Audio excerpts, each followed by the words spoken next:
오늘 말씀은 바울이 예수님을 영접한 간증의 이야기입니다. 사도행전에는 바울이 어떻게 예수님을 믿었는지 총 3번에 걸쳐서 이야기가 나옵니다. 그 3번 중에 2번은 바울의 직접적인 간증이죠. 그런데 이 간증도 상황에 따라서 강조점이 다르다는 것을 볼 수 있습니다. 오늘 바울이 오늘 말씀에서 보이는 간증을 보면 자신이 얼마나 정통 유대인인가, 또 얼마나 율법에 열심이었는지가 강조되고 있습니다. 왜냐하면 바울이 율법을 부정하고 유대인들을 반대하는 그런 입장에 서 있다라고 생각하는 이 유대인들 앞에서 간증을 하기 때문에 이런 메시지가 강조되고 있죠.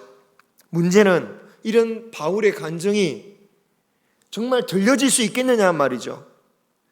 들으려고 해야지 듣지 않겠습니까? 지금 상황이 어떻습니까? 막 벼울을 치고 막 있는 물건 가지고 때리고 있는 상황입니다. 말을 하겠다고 해도 듣지 않는 상황이에요. 그런데 그런 백성들이, 그 유대 백성들이 바울의 말을 잘 듣게 만드는 놀라운 하나님의 역사가 숨어 있습니다.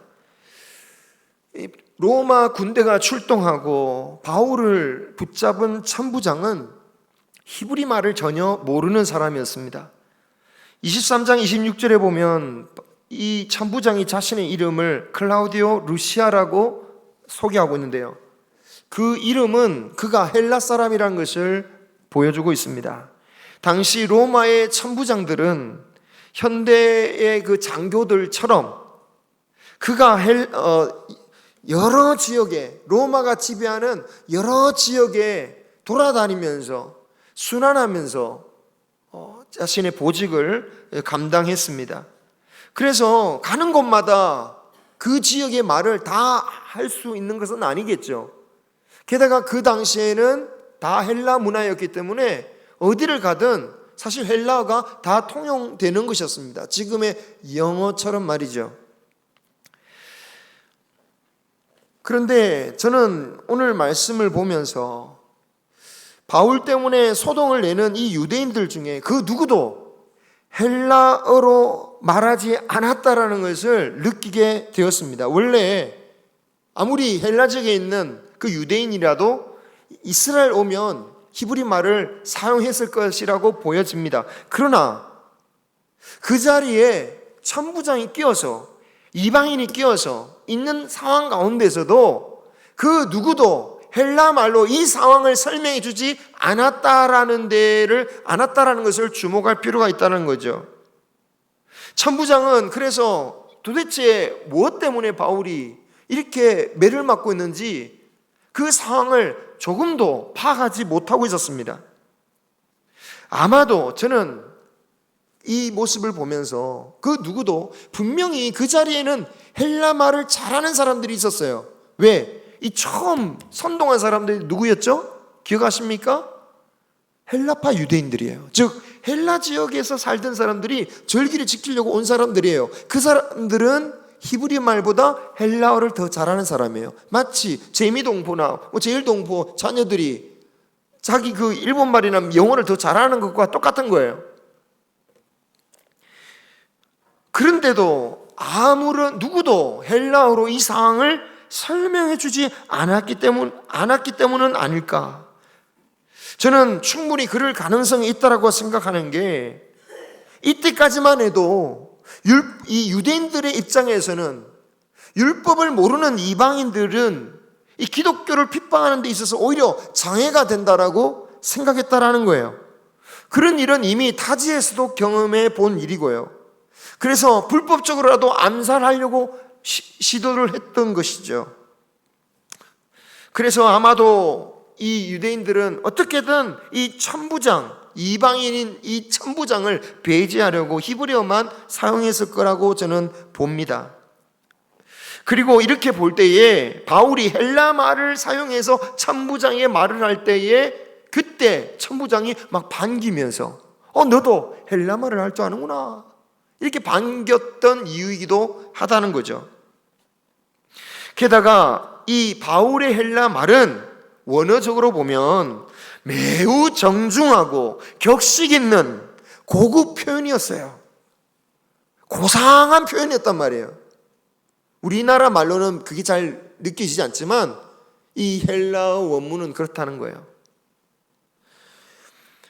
그래서 그런 말을 하잖아요. 아니, 내가 너를 사실은 애굽에서 폭동을 일으킨 그런 무지막지한 자인 줄 알았는데 그렇지 않네?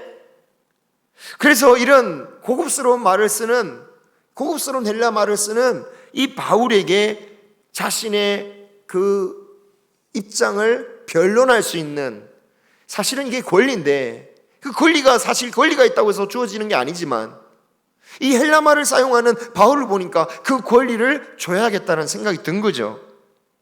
그래서 바울들어 말을 하라고 기회를 준 겁니다. 참으로 놀라운 거죠. 그러니까 유대인들이 조용해진 거예요. 그 전까지 그 누구도 들으려고 하지 않았지만 천부장 밑에서 말을 하려고 손을 드니까 다들 잠잠해진 거죠. 말을 들어야 되니까. 그런데 여러분, 이 놀라운 하나님의 섭리 속에서 또 한 가지 우리가 주목해 보아야 할 점이 있습니다. 여러분, 이런 놀라운 하나님의 섭리 가운데 바울이 어떻게 행동하냐 말이에요. 어떻게 행동하느냐. 바울은 이 기회를 통해서, 그래 좋다, 이 기회를 통해서 천부장에게 잘 보여서 좀 이 위기를 모면해보자, 아니면 좀 더 내게 유리한 방향으로 이끌어보자, 그렇게 하지 않았어요. 바울은 오직 복음을 전하기 위해서 어떻게 하냐면 히브리어 말로 증가하기 시작합니다. 그러니까 아무런 감흥이 없는 말일 같지만 대단히 중요한 포인트예요. 지금 히브리어 말을 모르는 이 천부장 앞에서 오직 유대인들만 알아들을 수 있는 히브리 말로 간증을 시작한다라는 거예요. 무슨 말입니까? 지금 바울에게는 이 기회를 통해서 자신의 어떤 입장을 대변해서 뭔가 이 위기를 모면하고자 하는 마음이 전혀 없었고, 오로지 이 유대 백성들에게 하나님의 말씀, 나의 간증을 들려줘야겠다. 그래서 히브리 말로 사용했다라는 거예요. 여러분, 하나님의 섭리가 누구에게 의미가 있는 겁니까? 하나님의 뜻대로 가는 자에게 하나님의 섭리가 의미가 있지, 자신의 욕망과 자신의 길만을 쫓아서 살아가는 사람에게 하나님의 섭리가 뭔 큰 의미가 있겠습니까? 여러분, 하나님의 섭리를 잘 이해됩니다. 우리 세상의 일반 사람들도 참 섭리가 있다라고 말합니다. 왜? 자기 뜻대로 막 될 때.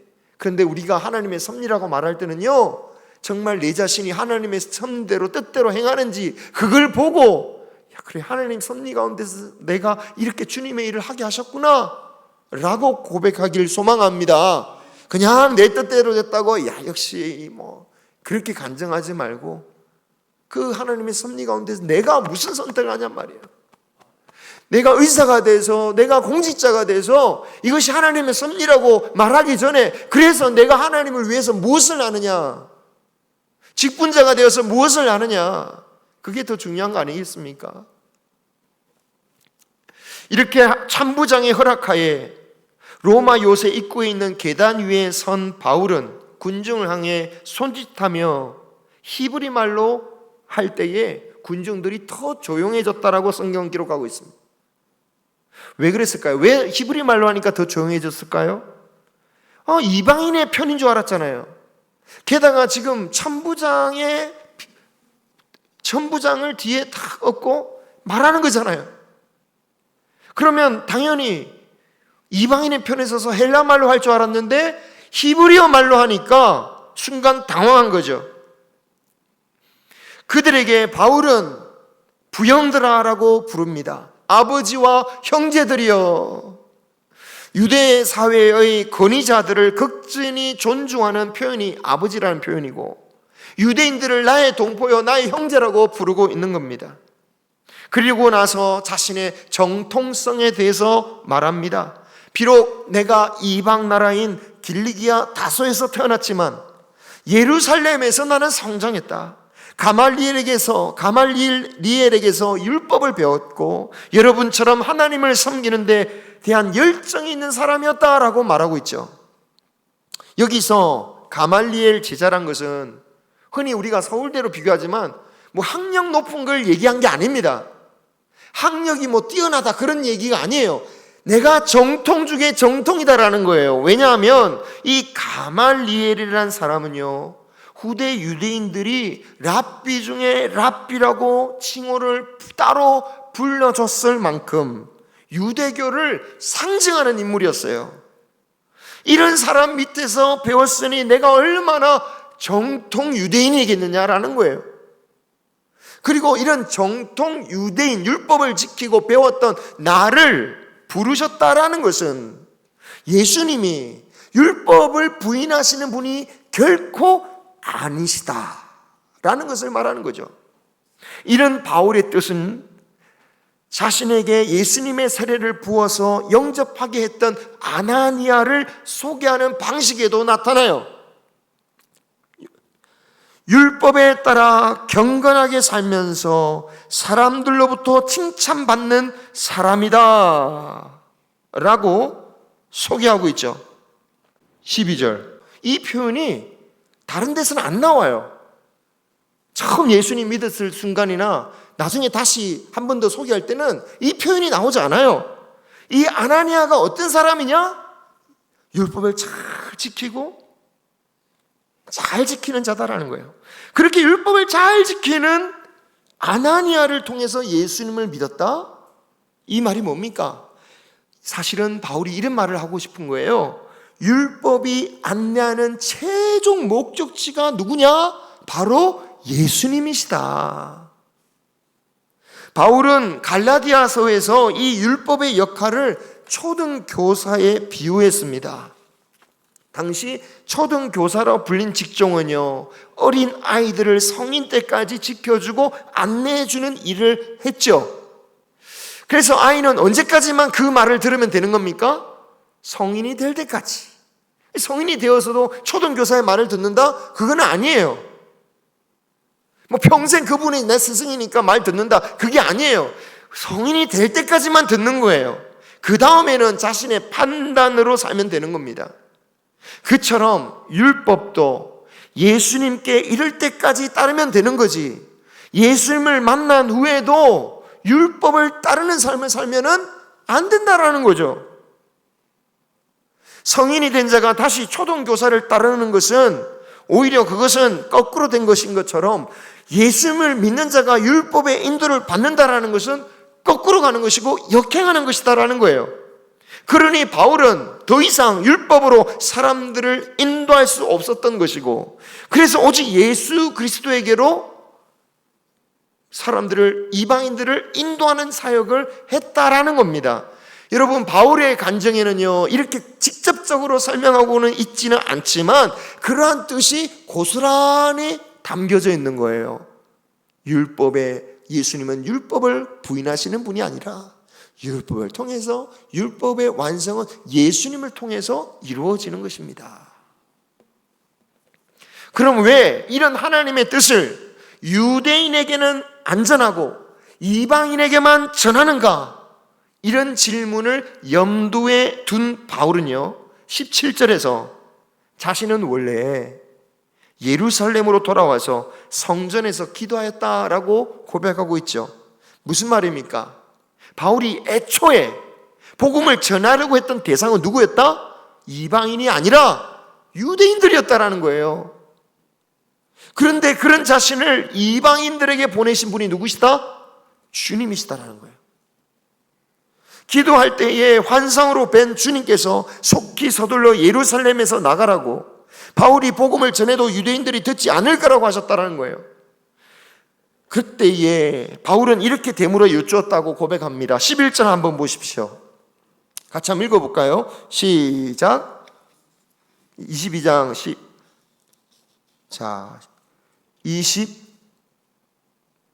22장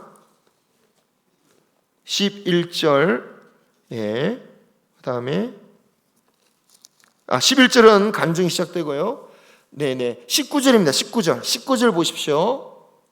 자, 이방인에게 가라고 했던 그 예수님에게 바울은 이렇게 반문을 했다는 거예요. 19절 시작. 내가 말하기를 주님 내가 주를 믿는 사람들을 가두고 또 각 회당에서 때리고 또 주의 증인 스데반이 피를 흘릴 때에 내가 곁에 서서 찬송하고 그 죽이는 사람들의 옷을 지킨 줄 그들도 압니다. 여기서 그들이란 누굴까요? 유대인이죠. 그렇죠? 이방인이 그 사실을 알 리가 없잖아요. 그러니까 주님께서 너는 이방인들에게 가라고 하니까 바울이 유대인들이 제가 한 일 다 아는데요? 바울은 도대체 무슨 의도로 이런 질문을 했냔 말이에요. 만약 이방인에게 가라고 했던 주님의 말씀에 아멘 가겠습니다 라고 했다면 이 말을 할 리가 없는 거죠. 반대로 이방인보다 유대인들에게 복음을 전하고 싶다는 차원에서 이 말을 했다면 이해할 수 있어요. 뭐냐? 바울은 지금 예수님께 이렇게 말하고 있는 거예요. 저 유대인들이요, 제가 얼마나 예수님을 반대한지 잘 알고 있습니다. 제가 교회를 핍박한 거, 스데반 집사님 그 돌아가실 때 제가 그 옆에 있었던 거, 찬성했던 거 유대인들 다 압니다. 그렇다면 그것을 아는 유대인들에게 변한 제가 가서 복음을 전하면 얼마나 잘 전해지겠습니까? 그 말한 거예요. 여러분, 우리도 똑같은 생각을 하고 있죠. 그래서 그냥 평단하게 처음부터 예수님 믿었던 목사의 설교보다는 예수님을 부인하고 막 허랑방탕하게 막 세상 온갖 즐거운 간 사람이 막 주님을 만나고 회개해가지고 막 주님 만난 얘기를 막 하면 와, 진짜 감동스럽지 않습니까? 그렇잖아요. 바울도 그런 차원인 거예요. 내가 마음대로 그 악하게 살았던 내가 예수님을 증거하면 세상 사람들이 와, 예수님이 살아계신다는 것을 딱 보고 믿을 거 아닙니까? 우리 믿는 사람들에게는 이렇게 돌아온 탕자의 이야기보다 감동적인 게 없어요. 그렇죠? 그러면 과연 불신자들에게도 마찬가지일까요? 믿지 않는 사람들도 그 얘기를 들으면 똑같이 변화될까요? 바울이 자신의 그 은혜스러운 간증을 2번이나 하는 장면이 나오는데요. 그 2번 다 믿지 않는 자들 앞에서 한 겁니다. 오늘 유대인들에게 그리고 고위 간직들 앞에서 간증을 해요. 안타깝지만 그 불신자들에게는 아무런 효과가 없었어요. 여러분, 간증이 필요 없다는 게 아닙니다. 분명 우리와 같이 믿는 자에게는 그런 사람의 간증이 도전이 되고 감동이 되고 정말 은혜스러운 게 분명합니다. 하지만 분명한 사실을 우리가 기억해야 됩니다. 하나님의 복음의 역사는요, 사람의 간증을 통해서 일어나는 게 아니에요. 오직 하나님의 말씀이고요, 하나님의 은혜의 역사고요. 물론 간증이 도움을 주지만 하나님의 말씀이 역사하시는 거예요. 주님은 바울에게 이 점을 명시하십니다. 아니, 그들은 절대로 너의 말을 듣지 않을 거야. 그래서 내가 멀리 너를 이방인에게로 보낼 것이라고. 바울은 이 주님의 음성을 통해서 자신이 유대인이 아닌 이방 땅에서 복음을 전하게 된 당위성을 설명한 것이죠. 그러면 바울이 오늘 말씀에서 이 유대인들에게 간증한 것은 공연한 일이었습니까? 헛된 일이었습니까? 그럴 리 없겠죠. 이 간증은 저 불신자들 뿐만 아니라 그 중에 있을, 아니 혹은 나중에라도 이 바울의 간증을 듣게 될 유대인 성도들을 위한 간증이기도 했습니다. 사실 바울은요, 이 말을 증거할 때 믿을 거라고 생각했을까요? 아닐 거예요. 왜 그렇습니까? 하나님이 말씀하셨잖아요. 하나님이 이미 너 그 간증을 해도 소용없을 거야 라고 하나님이 말씀하셨잖아요. 그렇다면 바울은 알았어요. 이 말을 아무리 전해도 이 유대인들이 막 자복하고 회개하고 돌아오는 일이 없을 거라고. 자신이 하는 말이 얼마나 유대인들에게 자존심 상하고 아프고 힘든 말이라는 것을 잘 알고 있었어요. 아니, 지옥의 불쏘시개 같은 저 이방인들 대신 저 이방인들을 택하신다고? 유대인들로 쓰는 모욕도 이런 모욕이 없는 거죠. 바울은 이 사실을 너무너무 잘 알고 있었단 말이에요. 하나님께서 그 응답하셨으니까. 그런데 왜 바울은 듣지 않을 그 간증을 하냔 말이에요. 반드시 전해야만 이유가 있었습니다. 왜냐하면 아까 말했잖아요. 간증은 누구에게 유익됩니까? 믿는 자에게 유익이 돼요. 바로 그 자리에 누가 있었을까요? 분명히 있었을 거예요. 믿는 유대인 성도가 4만에 이른다고 했잖아요. 그리고 애초에 바울이 왜 예루살렘 성전에 가서 결례의 의식을 치렀습니까? 누구를 위해서? 유대인 성도들을 위해서. 그죠? 애초에 믿지 않는 자들을 위해서 간 게 아니에요. 믿는데 유대인으로서의 바울을 의심하는 자들을 위해서 그가 가서 결례 의식을 행했다라는 거예요.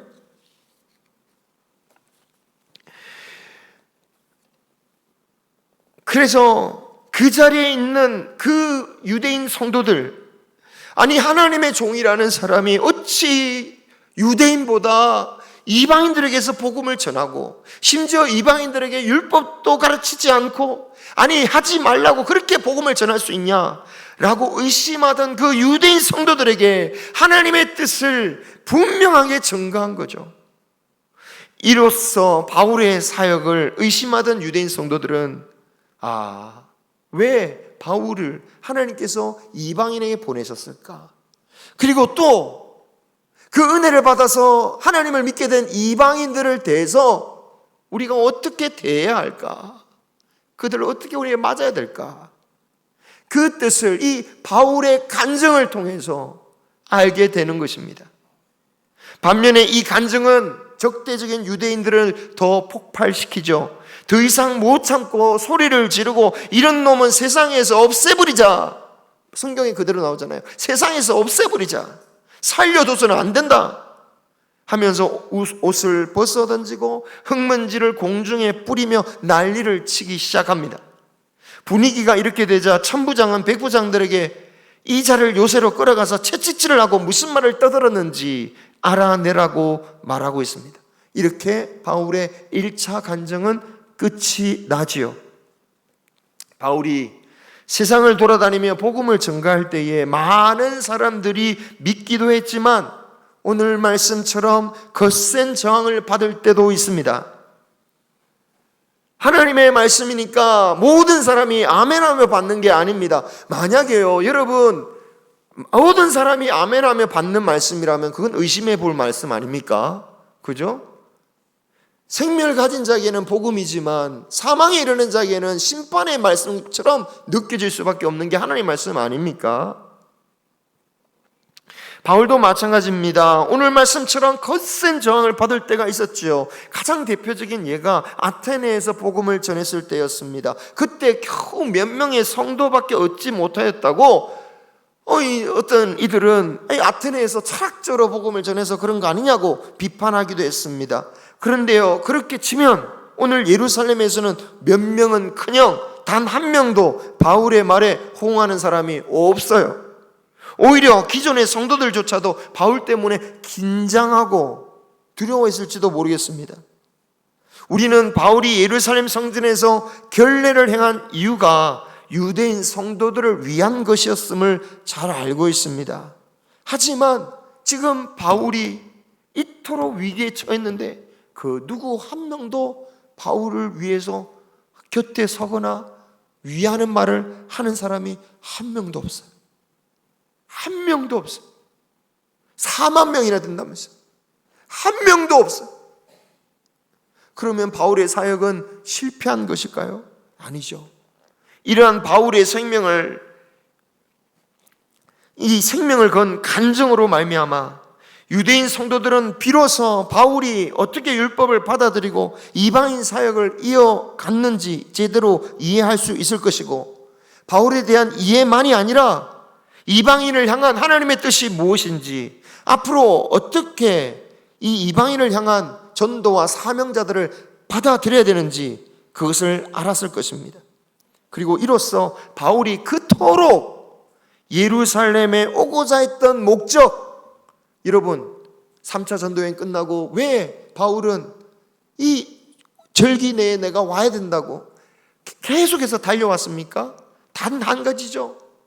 유대인들에게 하나님의 저 이방인을 향한 그 뜻이 어떻게 이루어졌는지 그 거금의 헌금을 가지고 그 이방인 그 제자들을 데리고 유대인 성도들에게 이 이방인의 열매를 보여주고 하나님이 유대인과 이방인들을 하나로 하게 만드셨다라는 그 뜻을 전하기 위해서 달려온 거 아닙니까? 우리 눈에는 실패할지 모르지만 사실은 이 바울의 사역을 통해서 유대인 성도들은 이방인의 뜻을 알게 되고 마침내 예루살렘에 오고자 했던 그 뜻을 이룰 수 있었다라는 거예요. 이게 성공 아닙니까? 사명을 감당한 거잖아요. 그죠? 우리가 잡혀가는 그 모습 보면 아이고 실패했네 라고 할지 모르지만 아니요, 하나님의 일을 성공적으로 이룬 바울입니다. 여러분, 우리 인생의 성공, 신앙의 성공을 우리는 우리의 욕망의 기준으로 판단할 때가 많습니다. 심지어 간증할 때도 세상적으로 뭔가 성공한 사람이 간증해야 되고 뭔가 내세울 만한 사람이 돼야 되고 아니면 병을 가져도 병이 좀 나은 상태에서 간증해야 되지. 난 얼마 안 되면 죽을 겁니다 하면서 간증하는 경우를 저는 교회에서는 못 봤어요. 다큐멘터리에서는 봤습니다. 감옥에 갇혀도 뭔가 풀려나야지 간증할 만한 거리가 있다고 생각하는 거예요. 주님의 사역을 하더라도 뭔가 크게 뭐가 돼야지 간증하지. 최소한 5달란트 정도는 벌어야지 간증할 수 있다고 생각한단 말이죠. 여러분, 만약에 성공한 사람이나 병이 나은 사람들의 간증만이, 물론 이런 간증이 사람들에게 힘을 얻고 나도 해보자 이런 도전 의식을 줄 수는 있지만 회복할 가능성이 없어서 또 연로하시고 아프고 연약한 자들에게 또는 시한부 인생을 사는 자들에게는 그런 간증이 무슨 의미가 있냔 말이죠. 오히려 나는 왜 못 낫지? 내는 왜 안 풀리지? 죄책감이 생겨. 삶도 힘든데 죄책감까지 생겨. 나의 무능함을 느끼게 만들어요. 심지어 그래서 목사로서 아프다고 그러면요 오히려 막 걱정이 되는 거예요. 아이고, 막 내가 아픈 거 알리면 어떻게 되지? 내가 예수님 오래 믿었는데 내가 아픈 거 아이고 부끄러워서 어떻게 하나? 이게 부끄럽다는 거예요. 여러분, 이것은 결코 성경의 기준이 아니라는 거죠. 여러분, 우리나라에서 가장 존경받고 실제로 큰 업적을 이루셨던 목사님들, 대형교회 정말 훌륭하신 목사님들 중에 시한부로 돌아가시는 경우들 적지 않습니다. 그것을 시시하는 이들은 하나님의 뜻을 모르는 거예요. 교회조차도 현실 기준에서 성공한 예만 가지고 간증하려고 하는 이 시대에 살아가고 있지만 우리는 깨어서 생각해야 됩니다. 우리가 해야 할 간증은 그게 아니에요. 그것으로 우리는 간증하는 게 아니에요. 만약 그것만 가지고 간증하려면 우리 이 자리에서 간증할 사람이 몇 명이나 되겠습니까? 그리고 간증한다고 해도 그 사람의 속사정을 아는 사람은 비웃겠죠. 아이고, 왜? 허물이 있으니까 다. 그렇죠? 그걸로 간증하면 우리는 간증할 수가 없습니다. 우리가 세상의 성공 가지고 뭔가 나은 것 가지고 간증할 게 아니라 우리가 간증해야 할 건 뭡니까? 나에게 주신 은혜입니다. 나에게 주신 말씀입니다. 나에게 주신 약속입니다. 그것이 오늘 바울의 모습처럼 당장 효과가 없거나 때로는 반발을 일으킬지라도 결국 때가 되면 열매를 맺게 하시고 거두시는 분은 누구십니까? 하나님이신 거죠. 여러분, 믿음의 조상들도 다 마찬가지였어요. 아브라함에게 엄청난 약속을 주셨습니다. 하늘의 별과 같이 바다의 모래같이. 그런데 아브라함이 살아생전 그 약속을 보았냔 말이에요. 한 10대면 나왔죠. 그 약속 못 봤어요. 모세가 하나님의 약속을 받고 가나안 약속의 땅으로 갔습니다. 가나안 땅 들어갔냔 말이에요. 못 들어갔어요. 그러면 그들은 실패한 자입니까? 그렇지 않아요. 그들은 주어진 약속대로 살았어요. 그리고 그 열매는 하나님께서 때가 되어서 맺게 하셨습니다. 그 열매를 보고 하늘에서 그 모세와 아브라함은 우리의 약속을 들어주셨다고 찬양하고 기뻐할 것이에요. 여러분, 이 땅에 맺어질 하나님의 때가 될 때 아브라함도 아쉬워하지 않고 모세도 아쉬워하지 않을 겁니다. 이 땅에 맺어질 열매를 위해서 우리는 단지 믿음의 씨앗, 또한 우리에게 주신 그 은혜를 간증하며 살아갈 수 있는 우리 모두가 되기를 소망합니다. 세상이 듣든지 안 듣든지 예수 그리스도를 증거하고 말씀으로 증거하면 되는 거예요. 특별히 내 인생에 간증할 거리가 없어도 됩니다. 내 평생 나를 사랑하시는 주님, 그 주님을 증거하면 됩니다. 내가 믿는 예수님이 얼마나 좋으신 분인지, 나에게 얼마나 은혜를 주시는지 그것만 전하면 되는 겁니다. 그리하면 그 간증을 통하여 하나님은 반드시 언젠가 열매를 맺게 하실 것입니다. 우리에게 주신 그 은혜를, 우리에게 주신 그 말씀을 붙잡고 나아가는 저와 여러분이 되시기를 주님의 이름으로 축원합니다.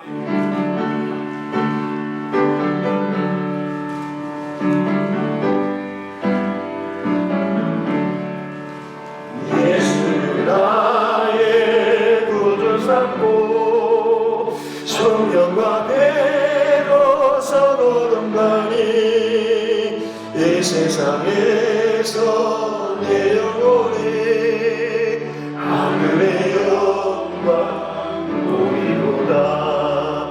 이것이 나의 간증이요, 이것이 나의 단송이세. 나 사는 동안 끊임없이 구주를 찬송하리로다. 온전히 주께 맡기네요. 사랑의 음성을 듣는 중에 천사를 왕래하는 것과 하늘의 영광 보리로다. 이것이 나의 간증이요, 이것이 나의 찬송이세. 나 사는 동안 끊임없이 구주를 찬송하리로다. 주만의 기쁨 누림으로 마음의 풍랑이 잔잔하니 세상과 나는 간 곳 없고 구속한 주만 보이도다. 이것이 나의 간증이요, 이것이 나의 찬송이세. 나 사는 동안 끊임없이 구주를 찬송